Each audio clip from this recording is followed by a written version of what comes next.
नाम करीम लाखानी, मैं chartered accountant हूँ और मेरे साथ सीए शिफा शेख और सीए हिना रोशन है। जिस तरह से हमने पहले आपको बताया था हमारी योर टैक्स फ्यूचर चैनल में कि 31/3/2022 हमारा साल खत्म हो रहा है और इंडिया में फिनेंशियल ईयर के हिसाब से अकाउंट्स लिखे जाते हैं। तो बहुत सारी चीज़ें हमें ये साल खत्म होने से पहले करनी होती है जिसका हमें पता नहीं होता, और वो पता न होने की वजह से ऐसी बहुत सारी लायबिलिटी हमारे पे आ जाती है जो अनइंटेंशनली आ जाती है। तो आज हम बात करने वाले हैं जीएसटी के बारे में। हम जानते हैं कि इंडिया में पहले बहुत सारे इनडायरेक्ट टैक्स थे, जैसे एक्साइज था, सर्विस टैक्स थी, वेट था। ऐसे बहुत सारे टैक्स को बेगी करके एक नया टैक्स इंडिया में आया जिसको वन नेशन और वन टैक्स ऐसा नाम दिया गया, और जिसका पूरा नाम है गुड्स एंड सर्विस टैक्स, जिसको जीएसटी कहा जाता है। वो एक साल 2017 को आया। जब आया तब ऐसा लग रहा था कि बहुत ही सिंपल टैक्स होगा, लेकिन जैसे जैसे दिन जाते साल जाने लगे ये टैक्स बहुत ही कॉम्प्लिकेटेड टैक्स बन चुका है। और इसकी वजह से क्या हो रहा है कि जब अभी कंप्लायंस करते हैं तो हमारे से मिस्टेक होने के चांसेस बढ़ जाते हैं। तो आज की हमारी वीडियो का ये पर्पज है कि हम ऐसी टिप्स आपको दें, ऐसी चीजें आपको बताएं कि जो आपको ध्यान में रखनी है, जिससे आपकी बहुत सारी फ्यूचर की लायबिलिटी आप बचा सकते हो। सबसे इम्पोर्टेंट जो है वो है आपका जीएसटी रजिस्ट्रेशन। तो आप हमें बताइए कि 31 मार्च 2022 के खत्म होने से पहले रजिस्ट्रेशन के रिलेशन में क्या ध्यान में रखना चाहिए। इंडिया में देखा जाए जीएसटी आने के बाद 1 करोड़ से ज्यादा व्यापारी लोग जीएसटी रजिस्ट्रेशन है उनके पास, लेकिन अभी भी ऐसे हजारों लोग हैं जिन्होंने जीएसटी रजिस्ट्रेशन लिया नहीं है। अब सबसे पहले हमें ये पता होना चाहिए किसको जीएसटी रजिस्ट्रेशन लेना पड़ता है। क्या जितने भी बिजनेस करते हैं हर एक को जीएसटी रजिस्ट्रेशन लेना पड़ता है? तो आंसर इज नो।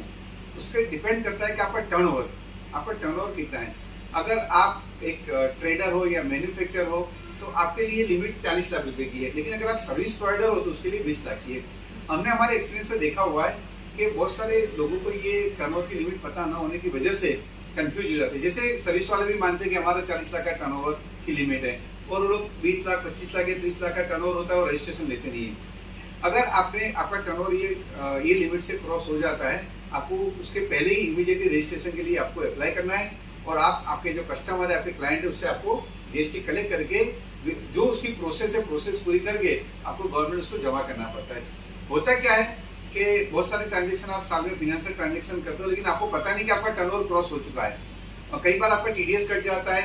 26 एज देखने के बाद पता चलता है कि आपका 20 लाख से ज्यादा टर्नओवर है। अब अगर रजिस्ट्रेशन आपने लिया नहीं है तो उसकी वजह से आपके पे बहुत बड़ी लायबिलिटी आ सकती है, और लोगों को ये भी पता नहीं होता कि एक बार आप टर्नओवर क्रॉस कर देते हो फिर नेक्स्ट ईयर से आपको जीरो, यानी फर्स्ट ट्रांजेक्शन से आपको जीएसटी भरना है।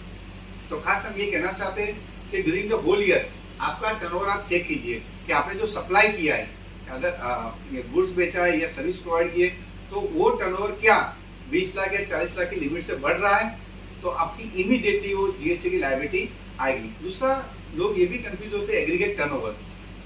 कई बार ऐसा होता है बहुत सारी सर्विस इंडिया में एग्जेम्प्टेड है या उस पर जीएसटी की लायबिलिटी नहीं आती है।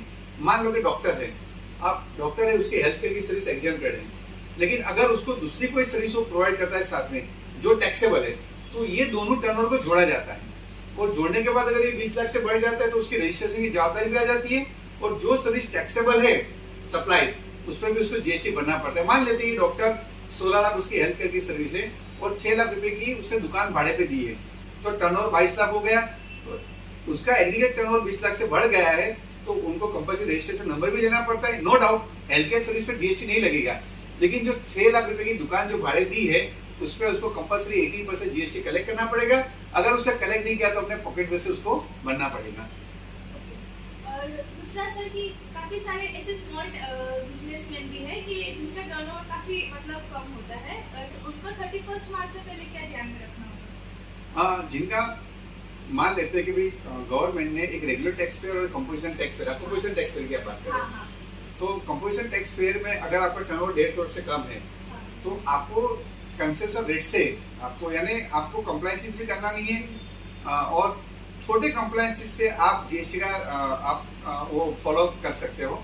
तो उनके लिए भी अगर आप बिजनेस करो, नेक्स्ट ईयर अगर आपको कंपोजिशन स्कीम में जाना है, तो उसके लिए आपको अभी से गवर्नमेंट को इंटीमेट करना पड़ेगा उसकी साइट पे जाके कि भाई मैं कंपोजिशन स्कीम में जाना चाहता हूँ। तो कंपोजिशन स्कीम का जितना भी जो बेनिफिट है वो बेनिफिट वो ले सकेगा। जैसे मैन्युफैक्चर ट्रेडर सिंपल 1% टैक्स भर के भी अपनी लायबिलिटी जीएसटी की वो अदा कर सकते हैं। नो डाउट वो सिचुएशन में उसने जो माल खरीदा है उसकी क्रेडिट उसको नहीं मिलेगी। इस तरह से बहुत सारे लोगों को पता नहीं, जो स्मॉल सर्विस प्रोवाइडर है, सर्विस प्रोवाइडर में जीएसटी की टर्नओवर की लिमिट 20 लाख है, लेकिन जिनका टर्नओवर 20 लाख से ज्यादा है और 50 लाख या उससे कम है, उनके लिए भी गवर्नमेंट ने कंपोजिशन स्कीम लाई है, जिसमें सिंपली 6% आप जीएसटी भर के भी आप मिनिमम कंप्लायंस से आप जीएसटी का फॉलो कर सकते हो।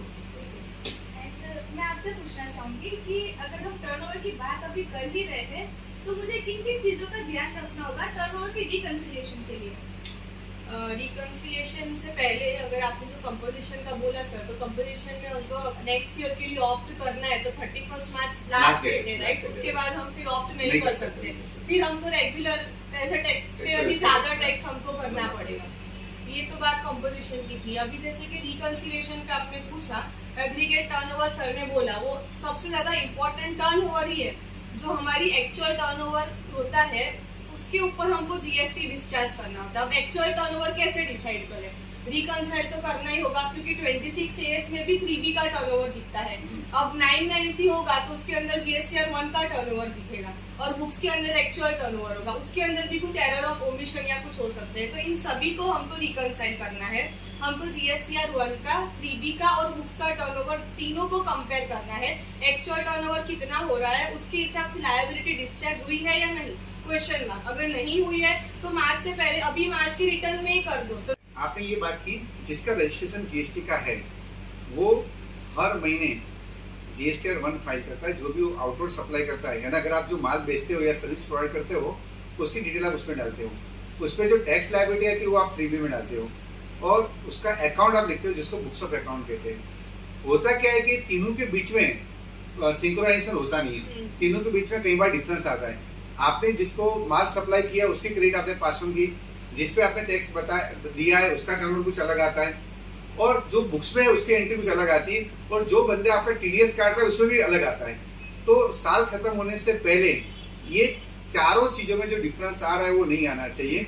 चारों को सिंक्रोनाइज करना बहुत जरूरी है, और वो तुम 31 मार्च के पहले कर ही डालना चाहिए। आपके अकाउंटेंट के साथ बैठ के आपको ये देख लो कि भी आपने आउटवर्ड सप्लाई कितना दिखाया हुआ जीएसटीआर 1 में, कि जिसकी क्रेडिट आपने पास ऑन की है, आपने 3B में कितनी लायबिलिटी पे टैक्स भरा हुआ है, आपके बुक्स ऑफ अकाउंट में बिल के हिसाब से आप एंट्री करते हो या बैंक के हिसाब से एंट्री करते हो, तो वो आप चेक कीजिए। 26 एस में जो जिसको आपने सर्विस प्रोवाइड की वो आपका टीडीएस काट रहा है। ये चारों चीजों को आपको सिंक्रोनाइज करके आपको आपका टर्नओवर फाइनल करना चाहिए, क्योंकि आपकी इनकम टैक्स की लायबिलिटी, आपकी जीएसटी लायबिलिटी, ये सब लायबिलिटी आपके टर्नओवर पे आधारित है। बहुत सारे कंप्लायंसेस ऐसे है जो आपकी टर्नओवर की फिगर पे से डिसाइड होता है। आपको क्यूआरएमपी में जाना है या नहीं जाना, आपको कंपोजिशन स्कीम में आपको जाना है या नहीं जाना।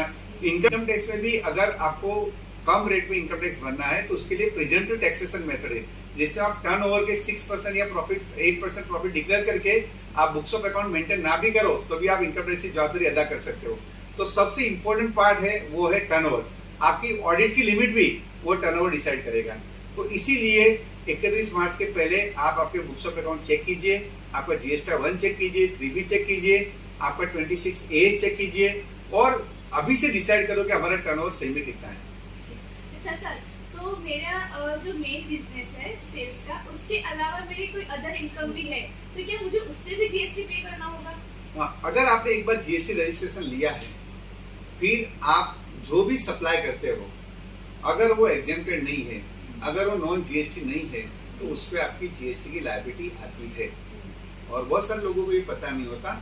मान लेते हैं कि भी आप कोई चीजों का ले बेच का व्यापार कर रहे हो, लेकिन साथ में आपने दुकान भाड़े पे दी है, तो लोग खाली टर्नओवर पे टैक्स भरते हैं, वो दुकान जो भाड़े दी उस पर टैक्स नहीं भरते। तो credit side, profit and loss account की क्रेडिट साइड, या जिसपे भी आपका टीडीएस कटा है, ऐसी सब इनकम आप अभी से चेक कर लो, और अभी से अगर आप जीएसटी चार्ज करोगे तो सामने वाला आपको रिकवर भी करके देगा। अदरवाइज ये जीएसटी आपको बेयर करना पड़ेगा with interest and with penalty.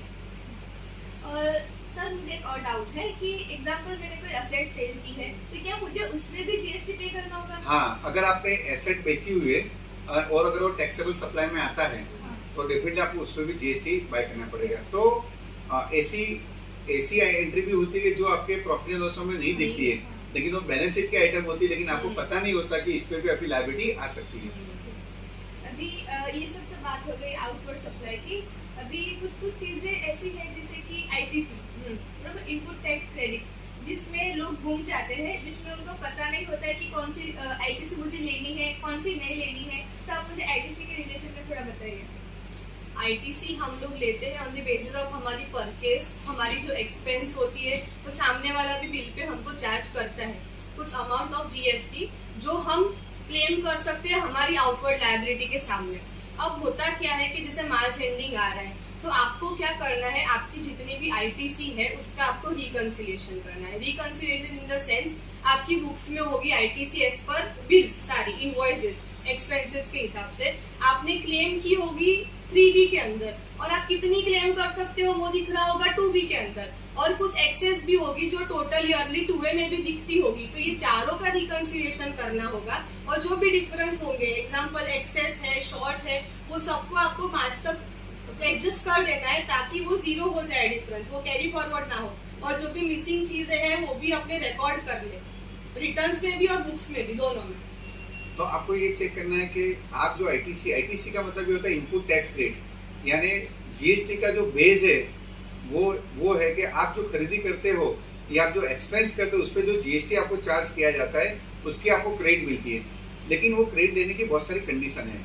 वो कंडीशन आपको 31 मार्च के पहले देख लेनी चाहिए। जैसे भी बताया गया आपको यहाँ से कि आपको वो क्रेडिट आपके 2A 2B में रिफ्लेक्ट होती है, आपके 3B में भी आपने क्लेम किया होता है और आपके बुक्स में भी होती है। अगर वो जीएसटी आपके लिए एलिजिबल नहीं है तो आपको उसको एक्सपेंस बुक करना है, तभी आपको सही प्रॉफिट पता चलेगा।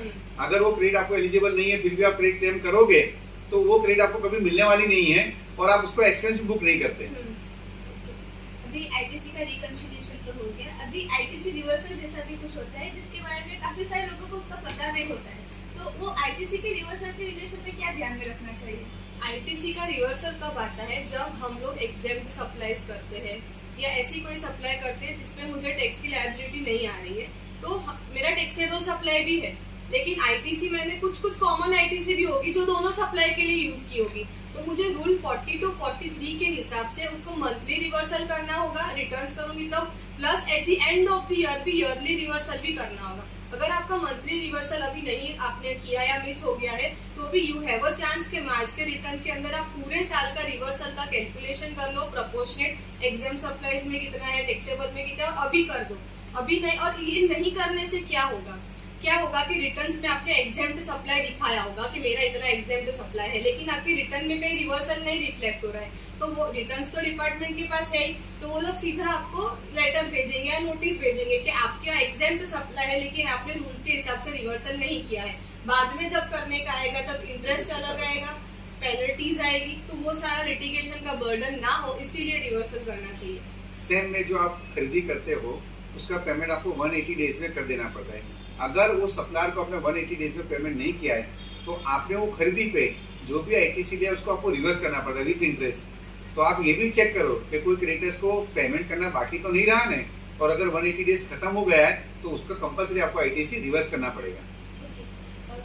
अभी काफी सारे लोग मुझे इस तरीके से पूछते हैं कि टीवी लिया है, फ्रिज लिया है, तो क्रेडिट ले लूं, जीएसटी रजिस्ट्रेशन नंबर दे दूं मेरा, तो काफी सारे लोगों को पता नहीं होता है मतलब कौन कौन सी आईटीसी उनको लेनी चाहिए और कौन सी नहीं लेनी चाहिए। तो आप इसके रिलेशन में मुझे लोग अभी क्या करें, हमने देखा है कि जहाँ भी वो खरीदी करने जाते हैं, वो पर्सनल गुड्स हो या इस तरह की लग्जरी आइटम हो या कार हो, और अगर वहाँ जीएसटी बड़ी अमाउंट देखते हैं तो ऐसा समझते हैं हम जीएसटी नंबर हमारा दे देंगे तो हमें ये जीएसटी हमें वापस मिल जाएगा। इनका जीएसटी में कंसेप्ट है ब्लॉक क्रेडिट और इन एलिजिबल क्रेडिट। बहुत सारी खरीदी आपकी ऐसी हो सकती है या खर्चे हो सकते हैं जिसकी क्रेडिट आपको कोई भी हिसाब से मिलती नहीं है। जो पर्सनल पर्पस के लिए वो भी आपको नहीं मिलेगी, जो एग्जाम सप्लाई के लिए वो भी आपको नहीं मिलेगी। एट द सेम टाइम ऐसे बहुत सारे नेगेटिव लिस्ट है जिसकी क्रेडिट आपको कोई भी हिसाब से मिलने वाली, जैसे फूड एंड बेवरेज। आप होटल में खाना गए और खाना के टाइम पे आपने अगर आपका जीएसटी नंबर दे दिया तो वो क्रेडिट आपको नहीं मिलेगी। अगर आपने कोई प्रॉपर्टी बनाई या ऑफिस कंस्ट्रक्शन किया या कुछ भी किया है तो वो कंस्ट्रक्शन की क्रेडिट आपको नहीं मिलेगी। आप क्लब में गए और क्लब की मेंबरशिप फी भरी, उसकी भी क्रेडिट आपको नहीं मिलेगी। तो ऐसी बहुत सारी लंबी लिस्ट है जिसका आप पेमेंट करो तो उसकी क्रेडिट आपको कोई भी हिसाब से मिलने वाली नहीं। तो आप क्रेडिट क्लेम करने के टाइम पे चेक करो कि वेदर ये क्रेडिट एलिजिबल है कि नहीं। फिर जब ऑडिट आएगा या स्क्रूटिनी आएगी तब ये क्रेडिट को आपको रिवर्स करनी पड़ेगी विथ इंटरेस्ट के साथ। तो आप जब जीएसटी आईटीसी जब रिकंसाइल करते हो तो आपको ये चीज भी ध्यान में रखनी चाहिए। और एक और कॉमन चीज जो देखने को मिली है आरसीएम के रिलेशन में कि आरसीएम की लायबिलिटी हमें हर मंथ डिटरमाइन करनी होती है, लेकिन होता क्या है कि जब हमारे पास ऑडिट के लिए आता है डेटा या तो फिर 990 के टाइम पे जब जीएसटी ऑडिट होता है तब पता चलता है कि क्लाइंट ने आरसीएम भरा ही नहीं है, उसने अपनी लायबिलिटी पूरे साल डिटरमाइन ही नहीं की है। इंडिया में एक यूनिक कंसेप्ट है जिसको आरसीएम बोलते हैं, रिवर्स चार्ज मैकेनिज्म। जनरली क्या होता है कि जीएसटी में ऐसा होता है कि जो सप्लाई करता है, मीन्स जो सर्विस सप्लाई करता है या गुड्स सप्लाई करता है उसको जीएसटी पे करना पड़ता है, लेकिन उसके एक्सेप्शन है सेक्शन 9(4) में कि जिसमें आप खरीदी करो या आप एक्सपेंस पे करो तो उसके टाइम पे आपको वो लायबिलिटी आपको पे करनी पड़ती है, यानी जो सर्विस रिसीवर होगा या गुड्स रिसीवर होगा उसको टैक्स भरना पड़ता है, जिसको आरसीएम बोलते हैं। होता क्या है कि हमें पता नहीं होता कि भाई इस तरह की खरीदी पे भी टैक्स लगता है। जैसे आपने कोई ट्रांसपोर्टर को पेमेंट किया या एडवोकेट को पेमेंट किया या कोई सिक्योरिटी सर्विस का आपने पेमेंट किया, तो ऐसे लिस्ट है पेमेंट का जिसपे आपको कंपल्सरी खुद जीएसटी भर के उसका और उसकी फिर आपको क्रेडिट लेनी पड़ती है। लोग ये भूल जाते हैं और जब साल खत्म हो जाता है और फिर जब ऑडिट में ये केस जाता है तब उनको पता चलता है कि भाई हमें आरसीएम बनने का है। तो बेहतर है कि ऐसे एक्सपेंस जो डेबिट साइड होगी उसका लिस्ट निकालो, वो लिस्ट में से देखोगे कौन से एक्सपेंस ऐसे हैं कि जिसमें हमारे आरसीएम में लायबिलिटी आती है, उसकी लायबिलिटी तुम अभी 31 मार्च के पहले डिस्चार्ज कर दो या ये रिटर्न जब भरो उस पर डिस्चार्ज कर दो और उसकी क्रेडिट आप ले लो। अगर नेक्स्ट ईयर करने जाओगे तो नेचुरली वो मिसमैच आएगा आपका। अभी अनदर इम्पोर्टेंट थिंग जो हमें कंसिडर करनी चाहिए 31 मार्च से पहले, एग्जांपल मैं सेल ऑफ सर्विसेज में हूँ और उसमें एग्जांपल मेरा टूर ऑपरेटर्स का बिजनेस है या तो फिर मेरा कंस्ट्रक्शन के रिलेशन में कोई बिजनेस है और उसमें मैंने एडवांस लिया है पूरे साल में, तो मैंने क्या किया होगा कि वो एडवांस में जीएसटी वन में दिखाया होगा कि मेरी जीएसटी वन में इतनी लायबिलिटी हो रही है एडवांस के रिलेशन में, और 3B में वो लायबिलिटी डिस्चार्ज कर दी होगी। अभी ईयर एंड तक या तो मेरे उसके सामने सेल का इनवॉइसेस बन चुका होगा या तो कंस्ट्रक्शन होगा तो सेल डेट बन चुका होगा। तो आपको करना क्या है कि उसके सामने एडजस्टमेंट ऑफ एडवांस दिखाना है 31 मार्च से पहले। राइट, सही बात है। जीएसटी में कंसेप्ट है जनरली आप जो सप्लाई करते हो तब आपकी टैक्स लायबिलिटी आती है, लेकिन इन केस ऑफ सर्विस में ऐसा है कि अगर आप सर्विस फ्यूचर में देने वाले हो और उसका एडवांस तुम्हें अगर अभी से मिल जाता है तो उस पे वो एडवांस पे आपको जीएसटी अभी से डिस्चार्ज करना पड़ता है। नो डाउट आप जब फ्यूचर में उसका इनवॉइस जब रेज करोगे तब वो लायबिलिटी आप एडजस्ट कर सकते हो, लेकिन हमने देखा है कि कई बार ऐसा होता है कि एडवांसेस के सामने इनवॉइस इश्यू करने के बाद भी वो एडजस्टमेंट रिटर्न में दिखाया नहीं जाता है और इसलिए भी लायबिलिटी की मिसमैच आती है। तो 31 मार्च अभी बाकी आप चेक कर लो कि आपने कहाँ से आपके पास कितने एडवांसेस मिले थे।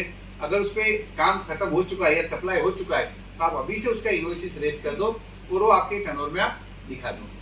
ओके, सो कंक्लूड करते हुए ये सारी चीजें जो थी वो थी इम्पोर्टेंट कि आप ईयर एंड पे 31 मार्च से पहले एटलीस्ट कंसीडर कर लो ताकि आपके सारे डिफरेंसेस रिकनसाइल हो जाए और आपके जो फ्यूचर लिटिगेशंस की पॉसिबिलिटीज है वो मिनिमाइज हो जाए। I hope this was very much clear. Thank you for watching our channel your tax मित्र। Thank you. और एक चीज आप ध्यान रखना, अगर आप एक्सपोर्टर हो, एक्सपोर्टर ऑफ गुड्स हो या एक्सपोर्टर ऑफ सर्विस हो, 31 मार्च 2022 के पहले आपको लेटर ऑफ अंडरटेकिंग आपको देना है, एलयूटी बॉन्ड आपको देना है खास, वो आप भूलना नहीं, तभी आप export without payment of tax आप कर सकोगे। Thank you. Thank you.